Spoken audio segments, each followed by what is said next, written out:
And now, in cooperation with police and federal law enforcement departments throughout the United States, the CBS Radio Network presents Gangbusters.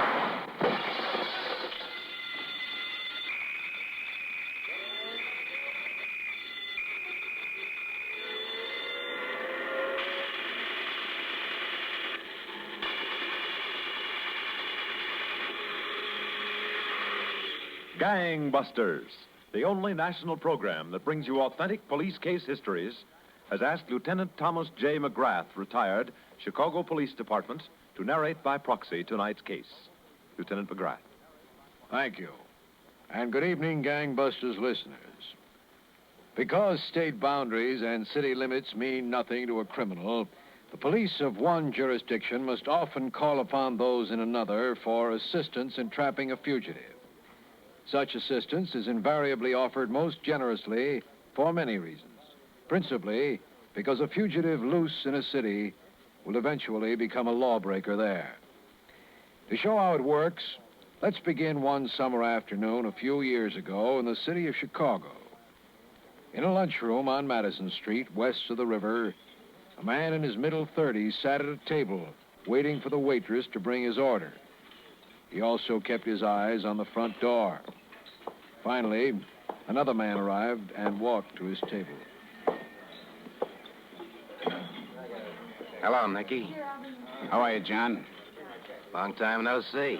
Sit down. Yeah. When you called and said it was you, I thought somebody was kidding. What you doing back in Chicago, Nicky? I missed the lake. Came back to look at the water. Things get too hot on the coast? Something like that. How you fix for cash? Don't tell me you're giving it away. Well, if you're pressed. I'm always in the market for good merchandise. Well, maybe we can do some business, John. If your prices have come up any. Show me what you got. I'll put a price on it. I landed in town. The place looks strange to me. Well, things change in 10 years, Nicky. I didn't know a soul, so I said to myself, Nicky, maybe old John is still in business. I look you up in the telephone book, and what do you know? There you are at the same old stand. How's the cleaning and pressing business, John? It's all right for a sideline. Bring whatever you got around. I'll make you a deal. Got one piece with me. Let's see it. Sure. Things are hot on the coast, huh? Lukewarm. Diamond ring. Genuine antique. I'm going to stick around Chicago, John. I got myself a two-bit job in wholesale grocers. Job's a good thing.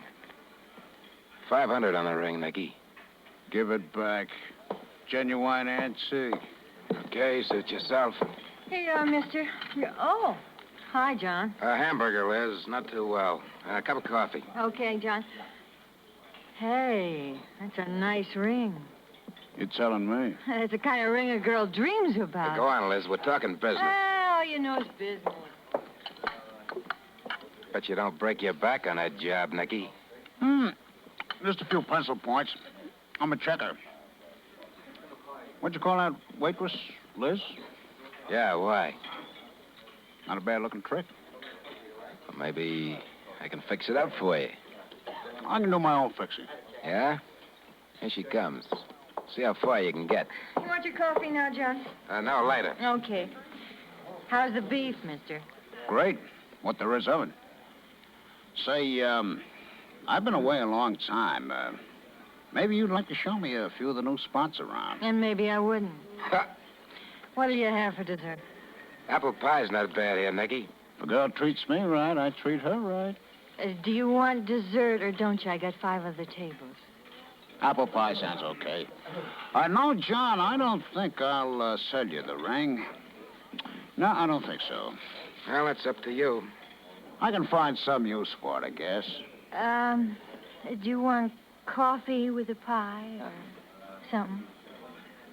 How about it, kid? Okay, mister. You've got a date. Well, Gangbusters listeners, at about that same time, another man arrived in Chicago from the West Coast. He was Sergeant Ed Sully of the Homicide Bureau, Los Angeles Police Department. He checked his bag at the LaSalle Street station and took a cab to the police building at 11th and State, where he was immediately shown into the office of Lieutenant Peter Sukor. Hello, Lieutenant. Oh, come and sit down. Yeah, thanks. How was the trip? All right, fine, I guess. Oh, this is Detective Joe Cecili, Sergeant Sully. Hi. How are you? Hey, you got a hotel? Yeah, I got a reservation at the Royal. Oh, it's a nice place. Where's your bag, Sergeant, outside? No, I checked it in the station. Well, we can pick it up later. Now, this guy, Nicky Small, we haven't got anything on him here. He was never arrested here under that name. No, I don't guess he was. We don't think he started to use that name till he got out to the coast. He was picked up out there for investigation of robbery a couple of times and released. I brought along some mug shots and set of prints on him. Oh, good, good. Sass, send these prints up to BI and have them checked out, will you? Yeah, sure, Lieutenant. Right away. Well, how long has it been since this Nicky left Chicago? Oh, 8, 9 years. It's a long time. The information we got says that at that time he hung out on Madison Street near the river. It's a lot of territory. And rough territory. Prints are on their way up, Lieutenant. Oh, good. Who'd he kill anyway, this Nicky? Well, he and 3 others tried to shake a restaurant owner. They found his money and beat him to death. Nice boys. We got 3 of them. They told us Nicky originally came from Chicago, and they thought he was headed back here. Well, pretty much of a long shot. In addition to the cash, they took some jewelry. Nicky's part of the jewelry was an antique diamond ring. Oh, yeah. I saw the circular on that. Your chief sent the circular along with the letter. What do you think, Sass? We can try. Yeah.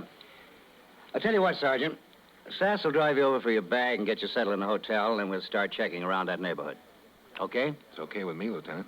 We'll help you find him if he's here. Well, after coming 2,000 miles, he better be here.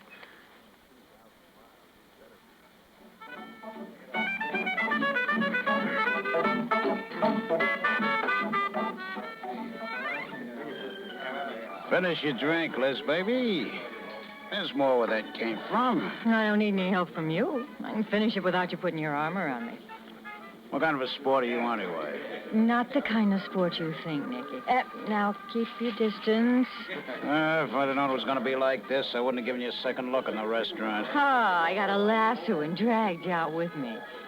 What's the matter, Liz? Don't I appeal to you? In a way, yeah. What do you mean, in a way? You're okay, Nicky, but I wouldn't want you to get the wrong impression. And it ain't no burning romance. You said you wanted a little company. Here I am, company. What are you fishing for, kid? Me? Fishing? I got you tagged, baby. The minute I flashed that ring, your eyes popped out. Hey, what do you take me for? I don't blame you, baby. Anybody'd like that ring. But like I told John, I got a use for it. Oh? What do you say, kid? Come here. Stay away from me. Hey, stay away. Oh, okay. In a public place, I never. Well, I was just getting up close to tell you. The ring is for you. For me? Yeah. You don't mean it. Didn't I say it? Nicky. Oh, where is it? Let's see it. Now, you don't think I'd carry a valuable ring like that around with me? No, I guess you wouldn't. When I give a present, I give what suits the lady. How about tomorrow night? What time will you be by, Nicky? Same time, baby. And dial up. Dial up good. You got a real surprise coming. Now, how about that other drink? Well, Nicky, I can't hardly finish this one if you're holding me so tight. But it's nice.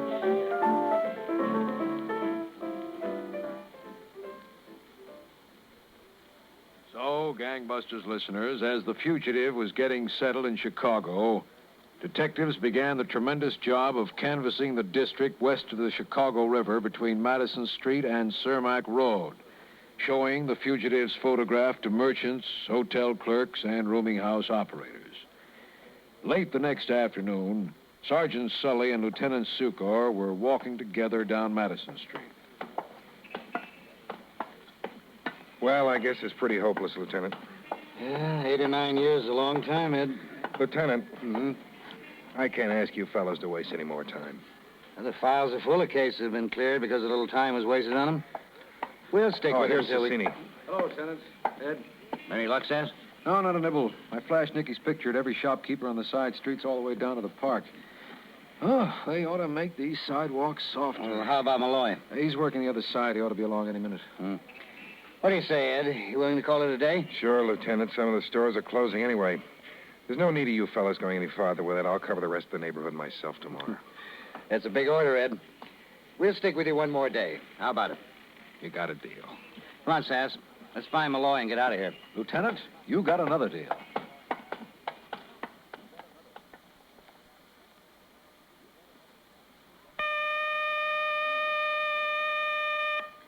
Back to Gangbusters in a moment.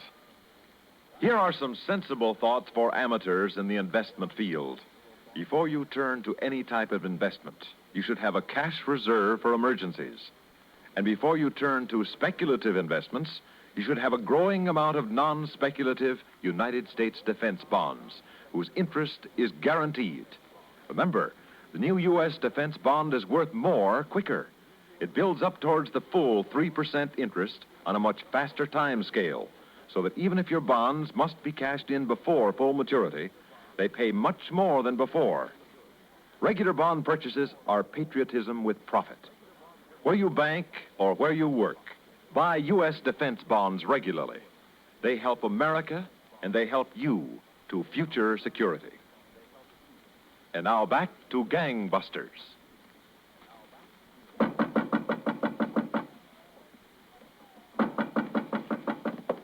Okay, all right. Hi, Nicky. Come in. Yeah, thanks. Hey, this is not a bad place you got here, Liz. Not bad at all. I call it home. You like my dress? Yeah, it's nice. Well, sit down, Nicky. Make yourself comfortable. Come here, baby. Nicky, I just put my lipstick on. Did you? Nicky, is that package for me? Well, that depends. Oh, honey. What's your lipstick? Who cares for lipstick? Yeah, I guess this package is for you. Gee, it's kind of a big package for a ring. Well, I had to do a job of wrapping for something that fitted you so perfectly. I guess you did. Well, go on, open it. Oh, sure. Oh, this is really something. It's just the... Nicky, what is this anyway? Just what it looks like. A bottle of pickled onions. We got 1 million of them where I work. You want some more? Why, you... Yeah, go on. What do you think I am? I'll tell you what you are. Trying to con me out of that ring. Go on, get out of here. I just want you to know that nobody plays me for a chump. Nobody. Nicky, Nobody, you understand? please. You understand? Yeah, I understand. We'll see if you understand this. Do you? Yeah, please. Okay. As long as you understand. That kind of stuff might go with some of those jerks around that hash house, but not me. Remember that. Get out of here. You don't have to coax me, baby. I'm gone. Hope you enjoy the onions. Nicky, here. I hope you enjoy them. You're lucky, Liz. You're lucky you got such a rotten name.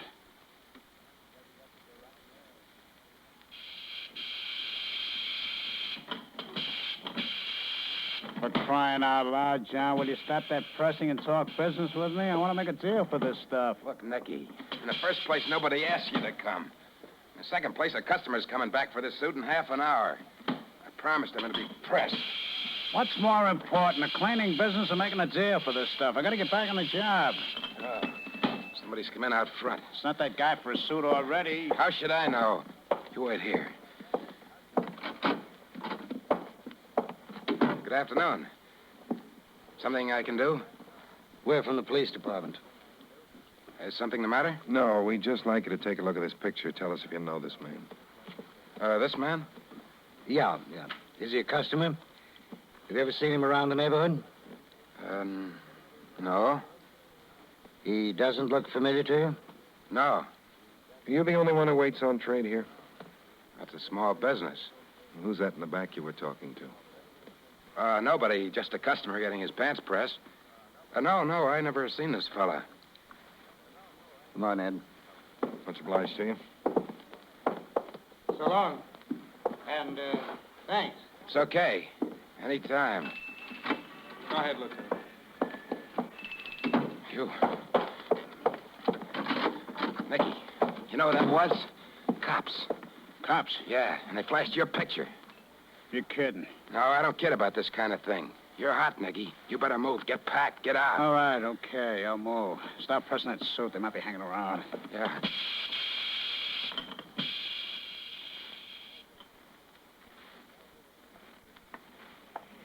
Well, Lieutenant, I guess we might as well call it quits after today, huh? Well, we still have a little while to go, Ed. Only takes one break. Yeah, but where is it? Yeah. How about a cup of coffee? Sure, why not? Come on, we'll duck into that place there. Doesn't look too bad. No, not too bad. Go on. Counter or table? Well, how about that table there? Good enough. Well, nobody can say we didn't try. What'll be, gentlemen, lunch? No, just coffee for me. Coffee. Coffee here, too, and a piece of pie. We got apple, cherry, lemon meringue, peach, coconut. Apple's okay. 2 coffees, 1 apple pie. Miss, Listen, I don't go out with the customers. we're police officers. Yeah? So? Take a look at this picture. Tell me if you ever saw the man in here, will you? Well, yeah, sure, if you... Hey, it's Nicky. What? You know him? Yeah. What's he done? When'd you see him? Well, gee, last night I was out with him. You know where he lives? No. Or where he works? No. We were only out twice. He never told me a thing. Honest, nothing. Only met him in here. He came in with old John that runs the cleaning and pressing place. In the next block? Yeah, that's John. Do you think Nicky will come back here again? If he does, I'll kill him. I almost killed him last night, that dirty rot. What's the use of talking to you? What happened? He's supposed to give me a present, the chiseler. Do you know what he gives me? A bottle of onions, a bottle of pickled onions. The wise guy didn't cost him a cent. He told me he got him where he works. And where's that? I don't know, I told you. Some wholesale grocer, I guess. Where are the onions? Have you still got them? I threw the bottle at him. It broke. Hey, what's going on? What's he done? Plenty. I can imagine. What's your name? Liz Truman, no relation. What did he do, anyway? He's wanted for murder. Murder? Yeah. Oh, murder. Brother. All right, Liz. We'll call you when we need you. Go take care of your tables. Yeah, murder. Oh, brother. Well, there's your break. Yeah.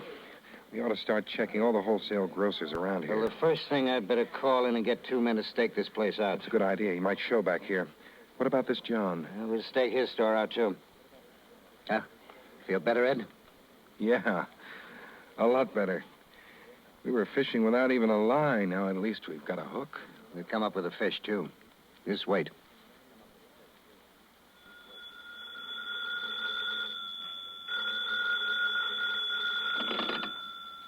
Hello? Hello, John. Nicky. Gotta see you. They got the store staked out, Nicky. Stay away. What about that merchandise? I gotta make a sale. You want to land us both in the can? Stay away. I bought a car. I need the cash. I'm pulling out tomorrow afternoon. Well, you better start pulling out right now. You're hot. The car won't be ready. Get off the wire, Nicky. Listen, John. Well, I got to get off the wire. So long, Nicky. Good luck.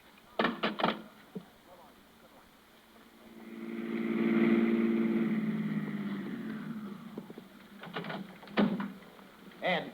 Yeah. Hello, Lieutenant. No sign of him around here. Get in. Yeah. What's doing? Sassini located the place where he works. What? Yeah. It's a wholesale grocer's. That's a break, Lieutenant. I don't know. He didn't show up on the job today. Oh, I knew it was too good to be true. Today's payday, and he's got a week's pay coming. If he thinks we're close to him, he'd be a fool to show up for it. Well, let's play him for being a fool. We'll stake the place out and hope for the best. So, Gangbusters listeners, officers who are working to trap the elusive killer arranged an around-the-clock watch at the wholesale grocery warehouse. The next morning, Lieutenant Sucor and Sergeant Sully, dressed in work clothes, loafed near the entrance to the loft building in which the warehouse was located. Ed, I got a sneaking suspicion this John tipped him off. I hate to say it, but it doesn't much look like he'll show up here or anyplace else in town. Like I said, if he's got any sense, he won't. Well, he seems to be a pretty cute operator. Wait a minute. Look at that guy. Where? He's headed this way. That looks like him. Yeah, some. He's turning into the building. Let's check him out. Same build, all right. I got the door. There he is at the elevator. Sass is on the elevator. He'll make him, too. Okay. Did you ring it up, pal? Yeah, I rang it. Nice day out. Yeah, it's okay. I'd like to go see the Sox play. Oh, here we are. Up, going up. 5. 6, please. 5 and 6.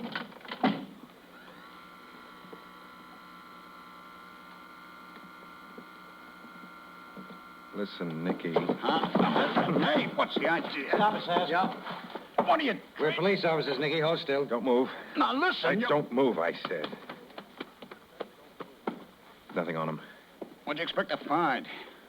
Okay, Sass. Take it down. Yeah. Hey, what's the idea? I just come to collect my pay. I'm a working I'm man. gonna collect a lot more, Nicky. Back in Los Angeles.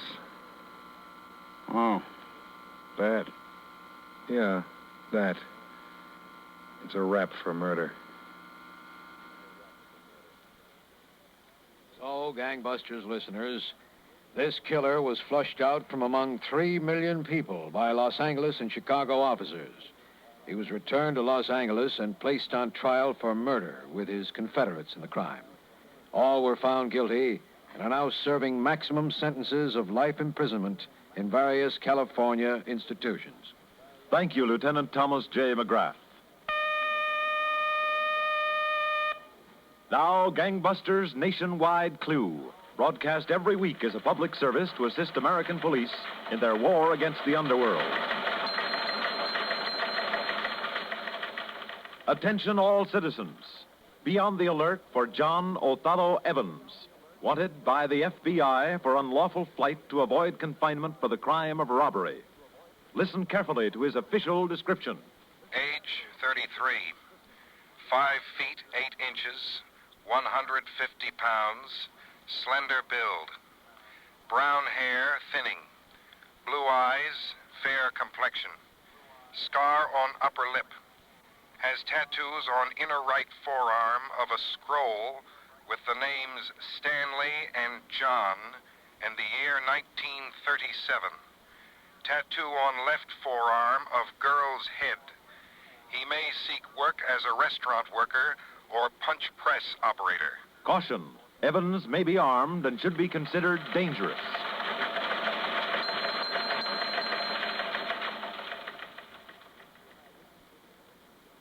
If you have any information concerning this clue, notify your local police, the nearest office of the Federal Bureau of Investigation, or Gangbusters at once. Tonight's Gangbusters case was dramatized by Stanley Niss and directed by Leonard L. Bass, with Ralph Bell, Joe Julian, and M.C. Strickland in leading roles. The entire production was supervised for CBS Radio by John Ives. Stuart Metz speaking.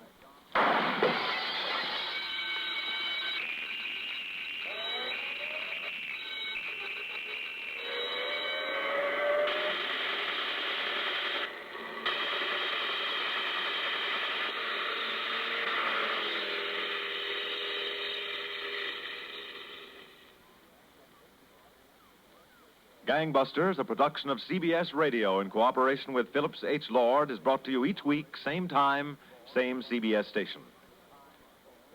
For top Sunday night drama, don't miss your Playhouse on Broadway, co-starring a nationally known actor or actress with a college drama school student, adding to the drama of a good story the human interest of a newcomer's first big chance at stardom. Also Sunday nights on CBS Radio, listen for Inner Sanctum, where the atmosphere keeps cool in spite of the weather, where there are chills and thrills for every member of the family. Tomorrow night, enjoy Playhouse on Broadway and Inner Sanctum for 2 rattling good stories on most of these same CBS radio stations. This is the CBS Radio Network.